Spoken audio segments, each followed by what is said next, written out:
lot of you don't know the whole story about Rachel and about the crime that was committed against her. Even us, her family, we didn't know all the details. They kept most of it close to their chest, the detectives, because they didn't want to do anything to hurt the case. They wanted to keep the integrity of the case, so they kept everything close. I sat for the last 2 weeks in her trial, and we saw layer upon layer upon layer of evidence against the accused, an illegal immigrant from El Salvador. And the things that we thought, well, maybe this might have happened, we didn't know. But when we were at the trial, we got all the puzzle pieces. And I want to share some of those things with you. You know that Rachel's a 37-year-old mother. She has 5 children. We've walked the trail for the last 25 years that we've lived in Maryland. It's a safe place for our family. It's where we go to get a little bit of New England, because that's where we're from, New England. When she went on that trail that day, she was not planning on dying. She wasn't planning on walking to her death. She was planning on going to the grocery store with her girls afterwards. Victor Martinez, he waited for her. He waited for her to come closer. He saw her. He saw that there was nobody around. He attacked her. He dragged her 150 feet, blood gushing from her head. It left a 150-foot trail of her blood to the culverts, where he picked her up, he threw her against the wall of the tunnel, and he raped her. But before he did that, he stopped on that trail, and rocks, still stained with her blood, he used them to hammer her head against those rocks. They say at least 20 times they could count the cuts in her head. They said that when they did the autopsy, and I've seen the pictures, there's a 6-inch square in the back of her head where the skull is shattered the way that you would crush an eggshell in pieces. 3/4 of her brain hemorrhaged. Her right and left side of her face bashed in. Her beautiful face bashed in. Her head bashed in. Broken bones, fractures. He takes and he drags her some more. He drags her through the thorn bushes. She has all the scrapes and cuts on her body. There wasn't 1 inch of her body that didn't have some kind of injury, whether it's bruising, broken bones, contusions, the scratches. She had a fractured rib, fractured nose, fractured skull.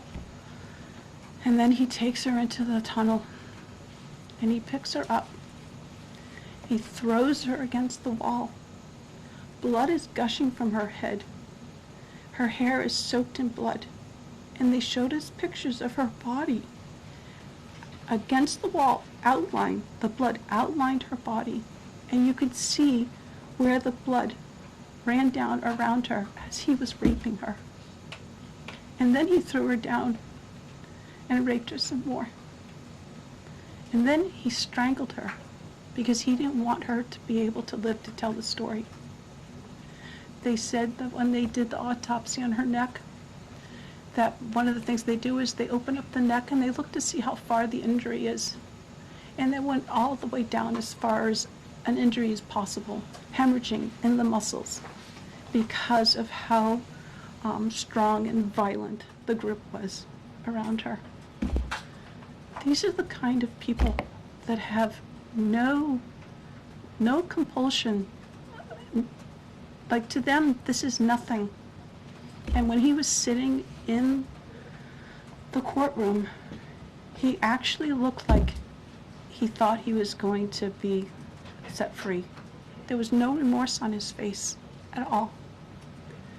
This person took my daughter so violently and so gruesomely and so graphically that they sealed the pictures, because I don't want my granddaughters to see these pictures. These are the kind of criminals President Trump wants to remove from our country. These are the kind of criminals that we need to remove from our country. We are American citizens. Why should we allow people like this, violent criminals that have no conscience at all, to murder our mothers, our sisters, our daughters? I don't understand why there's even any kind of problem with this. And it's not that it's political, like the left or the right, although I understand different parties have used it in the past. But we have to look at it as we are American citizens. We need to protect our families, our borders, our children. I don't care about politics.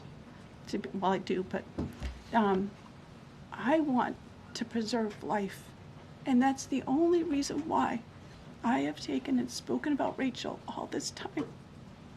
If you're a mother here in the room, can you imagine standing there alive? You're alive, and someone comes and puts their hands into your chest and rips out your heart? That's what it feels like. It feels like a part of you is being ripped out of you. You can't even describe the pain. Just like you can't describe to your husband what it feels like to carry a baby in your womb, or to feel those first kicks, or to know just intuitively if it's a boy or a girl. It's only a thing that a mother knows. Why are we not protecting the American citizens? It's just common sense. Why are we not protecting our children? And to have a senator from Maryland who didn't even acknowledge or barely acknowledged my daughter and the brutal death that she endured, leaving her 5 children without a mother and now a grandbaby without a grandmother, so that he can use my taxpayer money to fly to El Salvador to bring back someone that's not even an American citizen. Why does that person have more right than I do, or my daughter, or my grandchildren? I don't understand this. Thank you. Thank you. Thank you. And I just want to say that as a mother and as an American citizen, the president and our entire team, and I hope people in this room are grateful for your willingness to come here and your request to share your daughter's story. And I think the country hears you loud and clear. So thank you. Does anyone have any questions for Patty or for me? No? I have a question. No?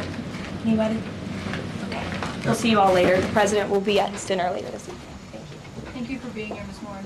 We really appreciate you. Thank you. Thank you. Please, I'm so sorry for your loss. Thank you. Please tell the truth. Exactly. Tell the truth. Yeah. Tell how violent it really is.